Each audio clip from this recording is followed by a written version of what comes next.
We gather here today in our school's 110th academic year, united in the belief that there is no greater privilege or responsibility than to guide the education and the development of our students. We ask you, Mr. Bronk, in words and actions, protect our traditions, enrich our programs, and guide and support every one of our students, faculty, and staff in accordance with our mission. We ask you to help broaden our minds, our opportunities, and our potential as scholars and as members of this awesome community as we seek to fulfill Hun's promise. We, in turn, place our faith in you. On behalf of the Hun School Board of Trustees, it is my pleasure and honor to celebrate and welcome you, Bart Bronk, and to officially install you as our 11th head of school. Congratulations.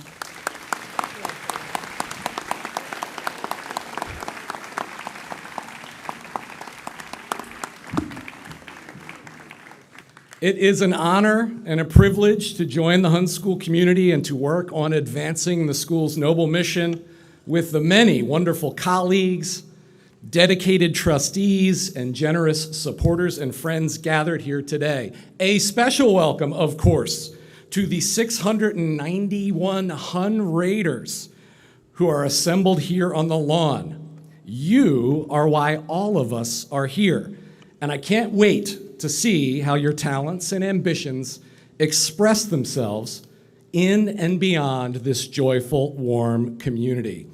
I want to give a special shout out to the 18 Raiders in the first two rows who have sat in direct sunlight, 3 rows, I'll get you row 3, for the entire time. And as my first official act as head of school, if you would like to step into the shade in the wings for this speech, you are welcome to do so.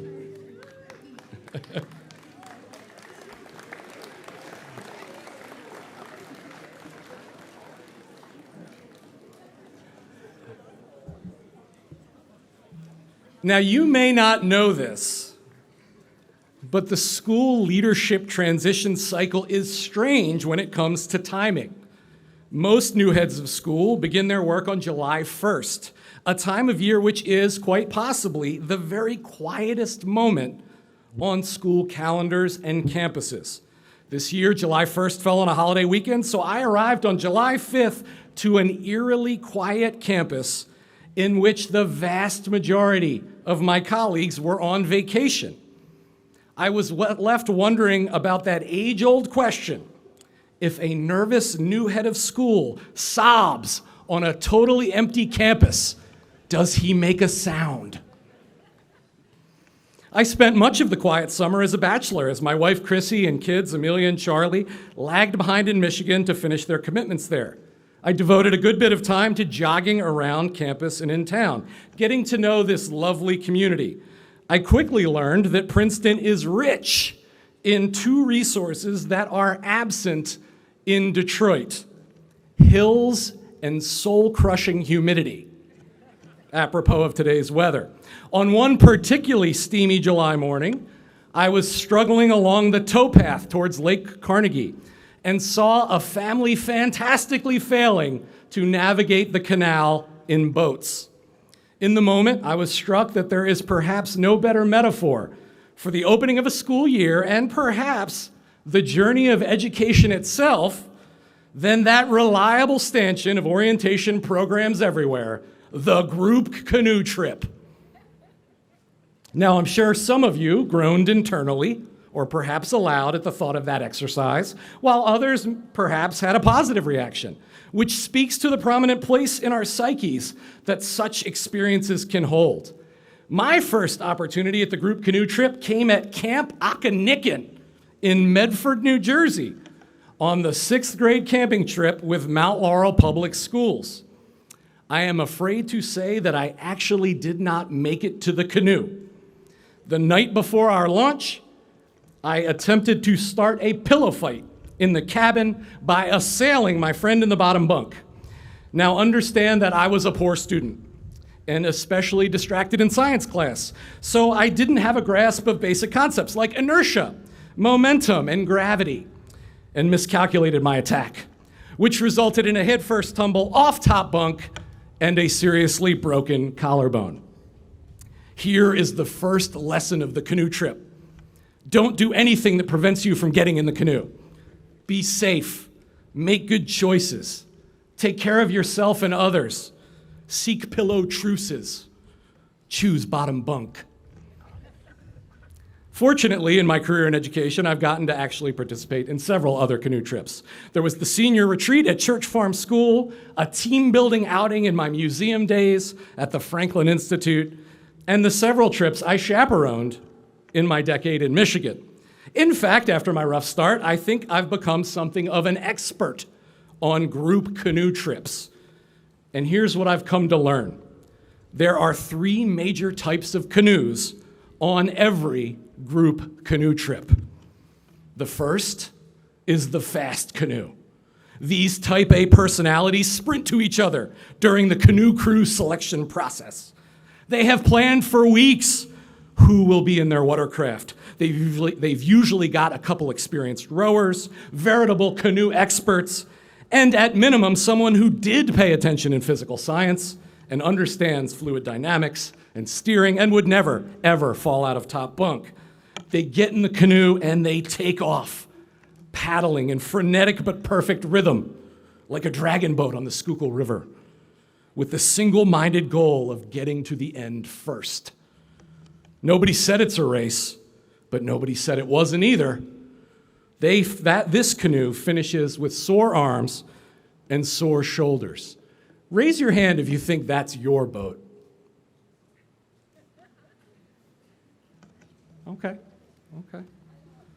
The second is the fun-loving canoe. This group paddles a bit, but spend more time engaging in mock pirate battles, ramming and splashing other canoes, swapping crew members. At least once they tie 3 or 4 canoes together into a giant canoe catamaran, which they float down the center of the river. They get to the destination eventually and know in their hearts that they likely have the talent to beat the high-achieving canoe, but they choose not to. This canoe finishes with sore abs and sides and sore throats from the laughter and shouting along the way. Raise your hand if that's your boat. Excellent. And the third is the rookie canoe. These groups aren't chosen. They are left and gathered by default. These canoes are comprised of those who have never been in a canoe, and perhaps never even on the water. These poor souls spend more time in the river than on the canoe. They take hours to reach the destination and finish with sore feet from walking on the riverbed next to a vessel capsized or half full of water. Raise your hand if this is your canoe. I appreciate your honesty. Of course, this is a somewhat false trichotomy. There are a range of experiences and dispositions when it comes to canoeing, but I think these 3 archetypes can be instructive as we think about the school year ahead and perhaps about school in general. The first canoe is driven by achievement. They see the end goal and they design and execute the most efficient way to get there. While their skills and efforts are laudable, every once in a while, they do well to peek over their shoulder, to notice the laughter behind them, to slow down and enjoy making memories that last a lifetime. The second canoe is driven by experience. They are there for the joy, the camaraderie, the laughter. And as admirable as that spirit is, they might do well to look ahead and think about what their own talents and efforts at full breath might make possible. And perhaps look behind to see how they might better help their peers who are struggling. The last canoe is driven by process. While they might finish last, they have grown more than anyone else on the river. They have taken a risk at the very edge of their comfort zones and learned and persevered through challenge. When this group finishes, sometimes hours behind the first arrivers, they often have a captive audience waiting. We should all choose to be the kind of friends who cheer loudest for those who have endured the most. So students, as you prepare to launch the journey of this school year, take the best lessons that each of these models can give. Try valiantly, laugh loudly, dare greatly, and remember, in the metaphorical canoe trip that is your education, that not everyone has the same equipment and not everyone is navigating the same currents. Be empathic to the journeys of others and how they might be different than your own. Lift each other up in your best times and especially lift each other up in your worst.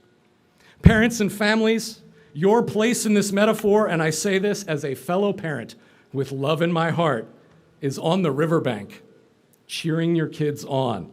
As much as it is our instinct to, we can't jump in the water, and we certainly can't row for them. Trust that in partnering with the Hun School, you have found a community of the most experienced river guides, a caring, dedicated, and expert faculty who will capably guide your children on this journey to become the best versions of themselves. If you are wondering what to shout from the riverbanks, I offer you the second three most powerful words in parenting: figure it out.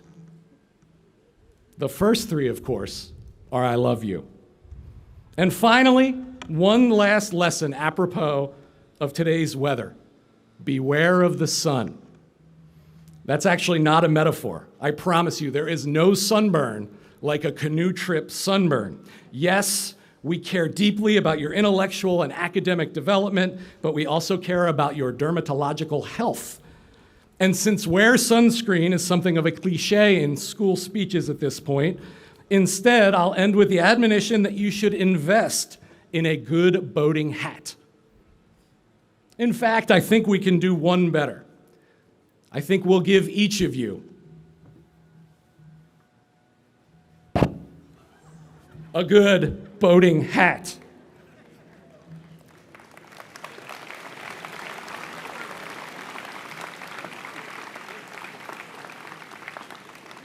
Having been duly installed on behalf of the faculty, staff, and trustees, it is my pleasure to officially declare the 110th session of the Hun School of Princeton open.